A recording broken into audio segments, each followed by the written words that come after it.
पुन्हा एकदा महाराष्ट्राच्या जनतेने, आमच्या सर्व आमदारांनी आणि आमच्या वरिष्ठ नेत्यांनी ही जी काही संधी मला दिलेली आहे त्या संधीचं सोनं करण्याचा प्रयत्न मी करेन।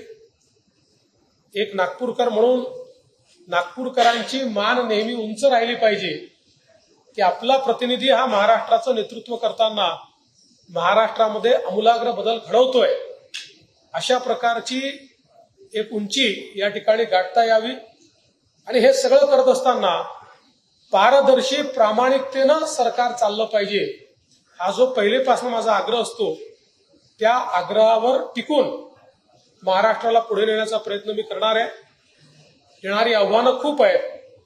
हे खरं आहे की राजकारणामध्ये सर्व स्तराला जाऊन लोक आव्हानं निर्माण करतात, पण किमान गेल्या 10 वर्षाच्या माझ्या कार्यकाळामध्ये आपल्या लक्षात आलं असेल कितीही मोठं आव्हान निर्माण झालं तरी देखील धैर्यपूर्वक त्या आव्हानाचा सामना मी करतो आणि कधीही सत्ता ही माझ्या डोक्यात जात नाही।